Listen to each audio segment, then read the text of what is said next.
Hello everyone, this is Zooc, and today I'm going to be talking about the shocking changes implemented in Diablo 3, which were announced a little while ago by Blizzard.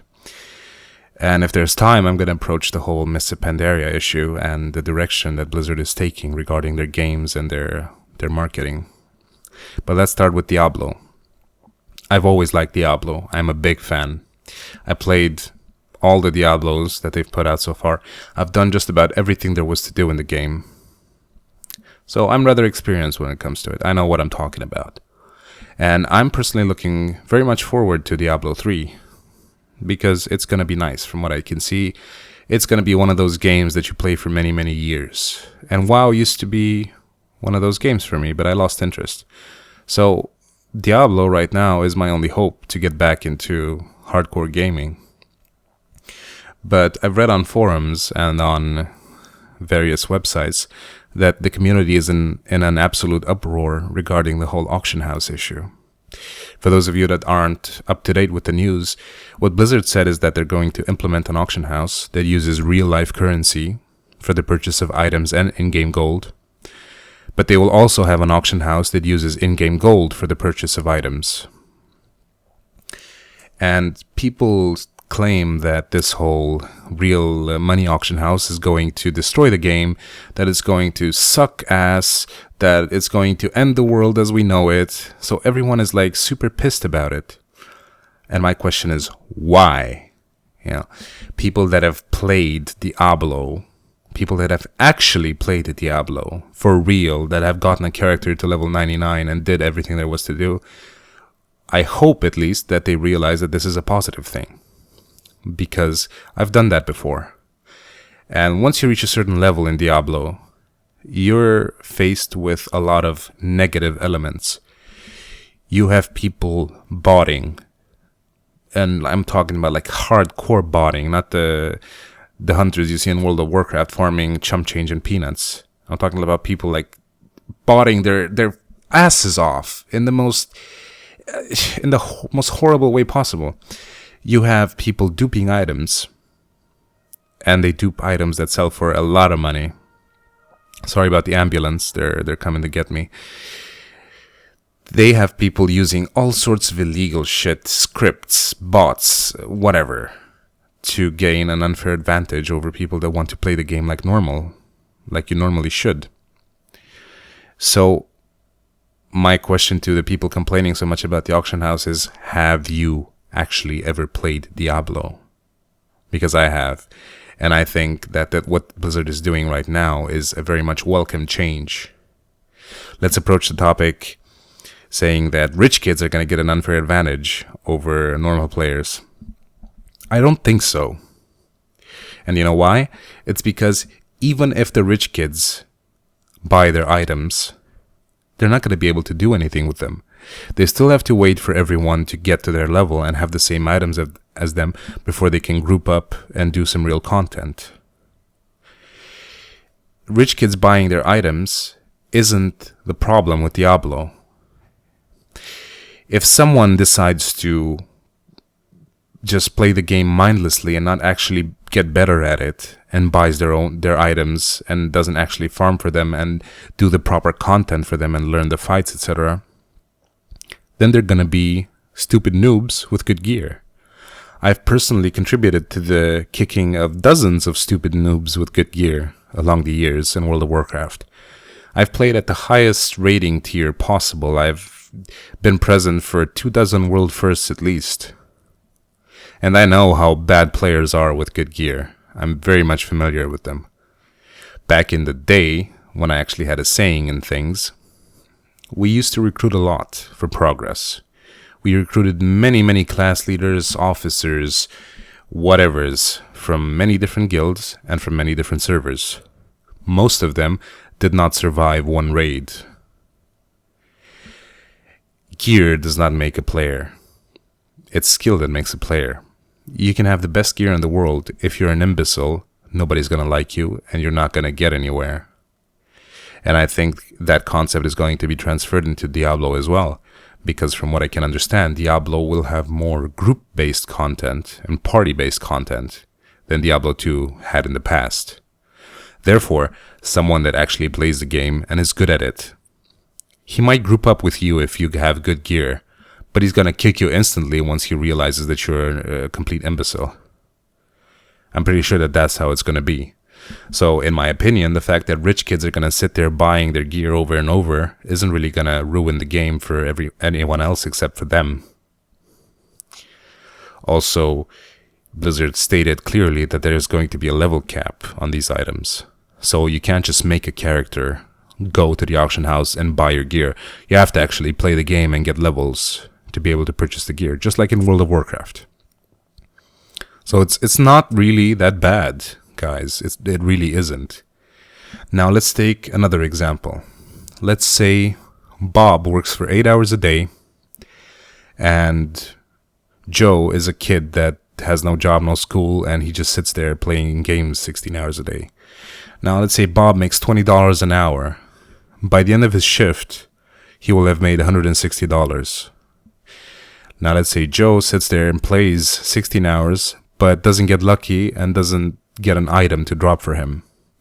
He will have made, from the gold he gets, and like cheap shit, cheap items, he'll have probably made like $5.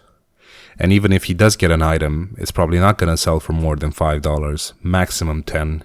I highly doubt anyone is going to be insane enough to actually put an item up for $100 or for more than 50.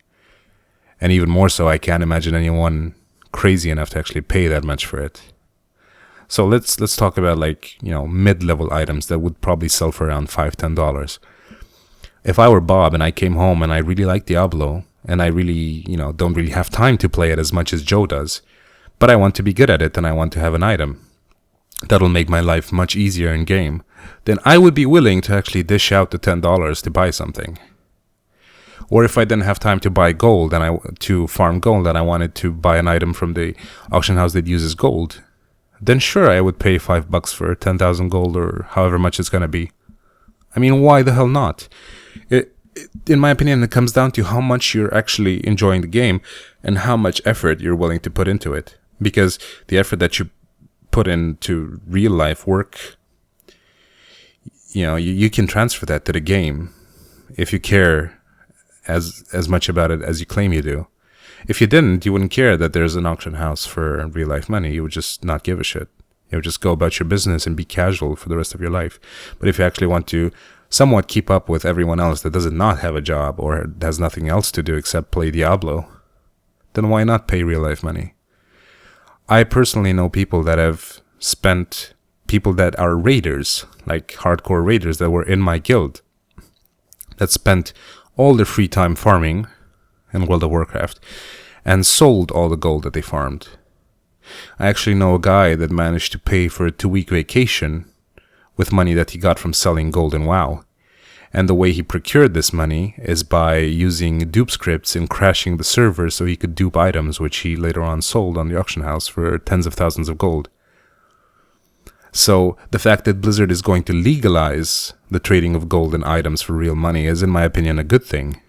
Because let's be honest now, if you sit there playing a game for 16 hours, sure, you get the sense of being rewarded from the achievements you get in game, but at the same time you have a financial incentive to do so. If I had nothing better to do, then why not make some money off a game that I'm playing? And if I'm too poor to buy anything, then I probably shouldn't be playing the game in the first place. I should go get a goddamn job so I could actually afford to buy the items that I want, that I truly, really want and cannot live without. Because I don't think anyone is going to actually buy that many items. I mean, I'm sure items are everywhere in the game, and if you play it enough, you're eventually going to get them yourself. Nobody's forcing you to buy them for real money. It's an option that you have. I'm surprised that Americans are complaining about this because they're the ones that are most accustomed to options. They have options for everything. You go into a supermarket and you have 20 different kinds of bread and 50 different kinds of grape juice. You don't know where to start. It's the same here. They're just giving us the option. You can take advantage of it, or you can skip it and do something else, or play the game properly and not use money for the purchase of items. I see nothing wrong with dishing out $5 for an item that you feel you cannot live without. It makes perfect sense to me. So rich kids aren't going to be the problem in Diablo. Rich kids are going to be in their own little world, and nobody's going to want to group with them because they're not going to know how to play the game. So let's just leave the rich kids alone in their own little environment, playing with themselves, and everyone else is just going to enjoy the game like it's supposed to be played, and play it like the way they want to. So yeah, it makes me think of the whole, deal with Americans complaining about Mexicans and people in Netherlands complaining about Romanians that they're taking our jobs. No, they're picking strawberries when we could be making money off that. The fact of the matter is that a person that is willing to work for 20% of the amount that you would pay a citizen of that country, why shouldn't he work? It's not like anyone in America actually wants to sit there and mow lawns or pick up garbage from your backyard. So why shouldn't Mexicans get the job? It's the same deal in Diablo. It's like, oh no, this kid that's gonna sit there and play for 16 hours is gonna get the items that I should get. Well, you're not doing the same thing he's doing, right? You have a job or you go to school. You're doing something better. Why would you want to do something worse when you're actually living a normal life? I'm sort of against people playing games for 16 hours a day because I used to do so myself for a very long time, for many, many years. All I did was play games. And it didn't really benefit me. Sure, I got to meet a lot of interesting people, but that's because I'm actually a sociable person, somewhat, in a way. Well, not really, but I get along with certain kinds of personalities. So if I hadn't played those games, then I probably wouldn't have gotten to travel to all the countries that I traveled to, or had all the fun that I had. But from a financial point of view and from an evolutionary point of view, it didn't really help me out that much. It would have been better if I finished college or, left the country earlier and gotten a job somewhere else. So what I'm saying is, you shouldn't be envious of people that have the time to play Diablo 3 all day, because you that aren't playing Diablo 3 all day are doing something better. And it's you that's the one that's going to afford to buy items off these people that are spending 16 hours making $10. It's not a bad thing. Now, I have like 2 minutes left to talk about Mists of Pandaria. What can I say? I like Blizzard. They're marketing geniuses. Nobody's going to take that away from them ever. They know how to sell products. They know how to get people hooked on their games.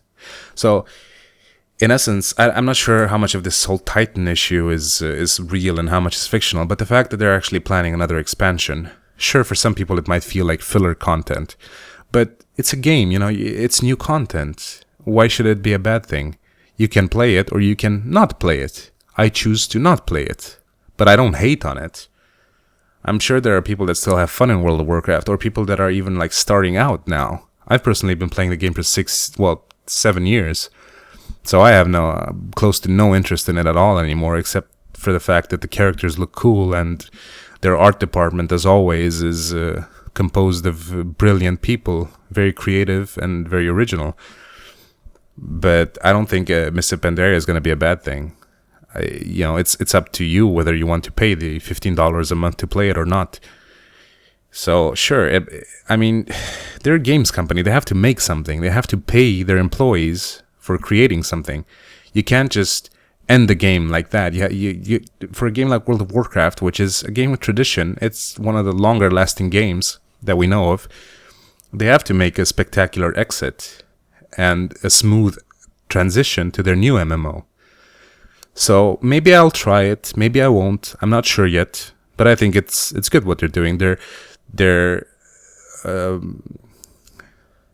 taking in more elements from the Warcraft lore into World of Warcraft, which is nice because the Pandaren haven't actually been a very significant presence in World of Warcraft. So the fact that they're introducing them now is kind of cool, in my opinion. I'm not sure how valid it is, but I think it's alright. Anyway, running out of time. I hope you don't flame me too much in my comments, and I'll see you for my next video. Bye-bye.